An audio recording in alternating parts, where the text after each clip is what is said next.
Obviously, another full week here.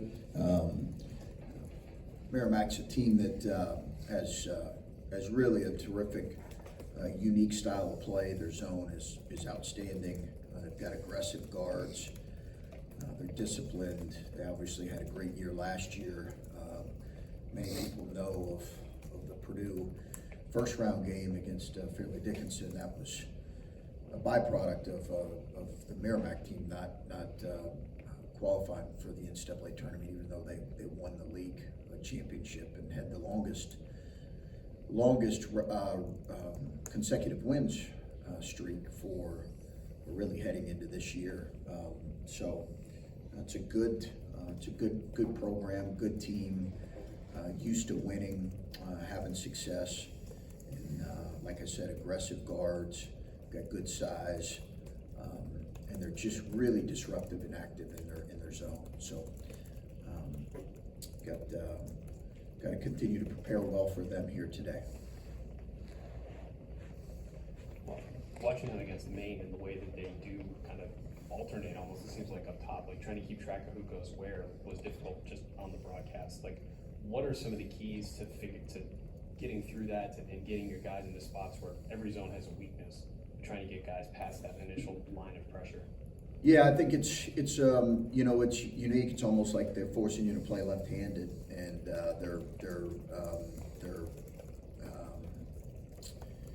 just unique, in that you see zones on occasion, and they're well coached in terms of their zone principles. In a lot of ways, they do a great job coaching them, making sure they're active. They play it really hard, and they're disruptive. They're really disruptive. So I think it's you obviously can practice against it, but it does take a little bit of a feel at them once you get in the game. There's going to be a little bit of that where it takes you a minute to get a feel, and we'll prepare them as well as we can. And I think we've had good preparation, but there's an element of when you see it, you're going to see it every possession for 40 minutes. I think that's part of the reason why they've gotten so good at it, is it's their staple and it's what they do. I know that, I'm sure on every team that you coach, you'd like to have a Kyle Young or EJ Liddell. Those strike me as guys that were very effective against zones, and you could get them into a little bit of space, they could make something happen.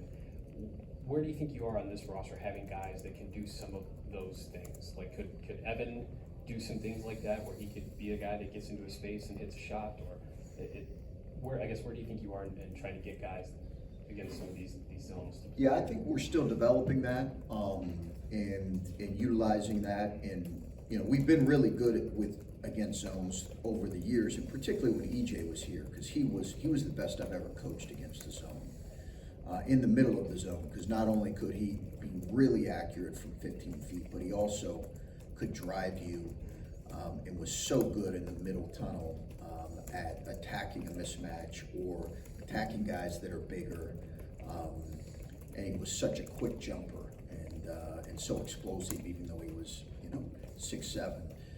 He's the best I've ever coached in the middle of a zone. I think we have some guys that can grow into that and get better with that, but there's different ways. They do a good job keeping it out of the middle as well. There's different ways to attack it, and we'll look to do that. But I do think we have some guys that can grow into that.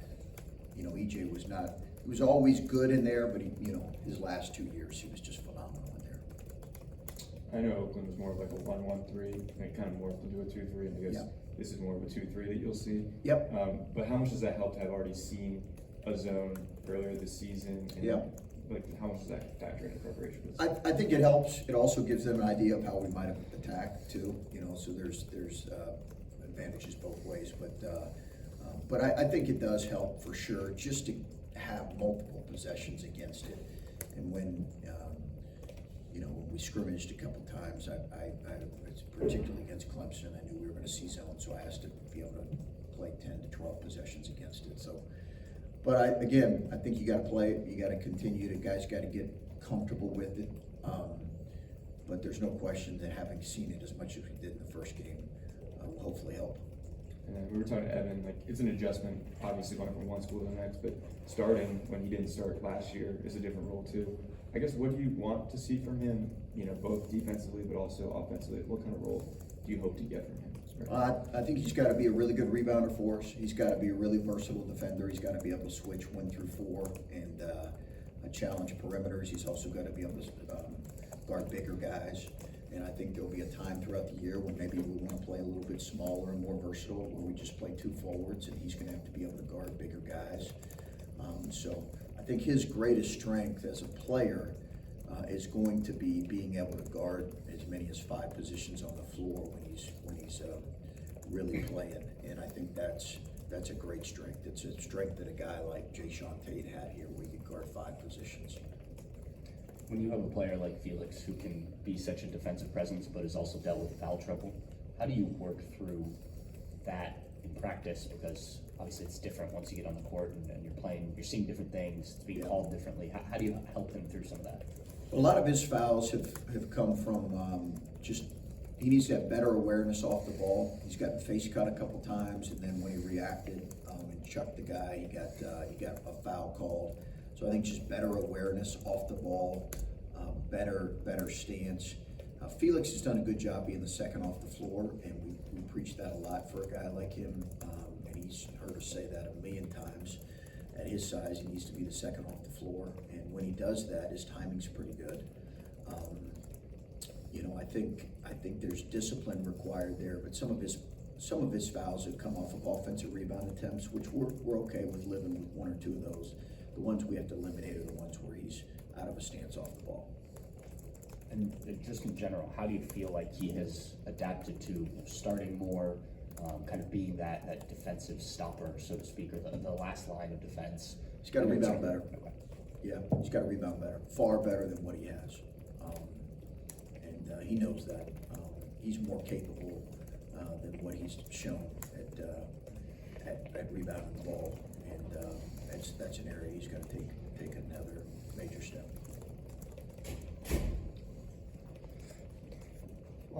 So just, looking back at the film, as you kind of had a weekend to process it now, what are the biggest takeaways on where you need to improve from the Texas A&M game?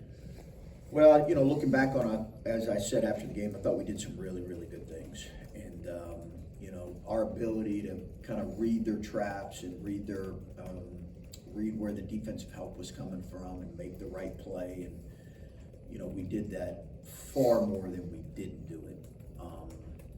I thought that was just a really good thing for our guys to take the game plan and implement it.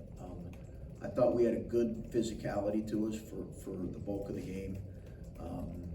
What I mentioned after the game is still true today. We've got to rebound better defensively, and we've got to be able to guard guards like that better than what we did, both in our pick and roll coverage and being connected to the ball, and then guarding in isolations. You've mentioned several times, of course, the mix of styles across these first 3 games. Was there anything intentional about scheduling to get that? And I guess whether or not that's the case, is there a benefit? What is the benefit of seeing that mix of styles as the season starts? Yeah. Not really. There wasn't anything intentional other than I thought it would test our guys in a lot of ways. I wanted to play good mid-majors, which I think we're doing here, that have, gone into places and played really well and won. And so I think we've done that. And then I think the benefit can be if we can kind of grow in our understanding how to attack defenses and offenses. It seems like Zed has kind of embraced that role coming off the bench and really provided kind of like an energy boost, I guess, like kind of in the middle of the game. Like, what have you seen from him and how he's been able to, I guess, kind of embrace that role? Yeah, he's done a good job with it, and he's a good player. There have been other examples. Zed Williams was a first-team All-League guy and came off the bench. So there's been other examples of guys who've really thrived in a role like that. But he's done a good job with it, and just has to continue to grow and continue to help impact this team. I like how he's rebounding. I think he can do it at an even higher clip. I like where his mind is right now. And then I guess for Scotty and Devin, just first 2 games, like what are your kind of first impressions of them on the court? Yeah, just gotta keep taking the feedback from the game, getting better, growing and learn every day in practice, get better, deal with the ups and downs of being a freshman, and that's the expectation for him. And it's a very long season in college basketball as well, know in this room. So that's the importance. Every day you're just taking that feedback and getting better.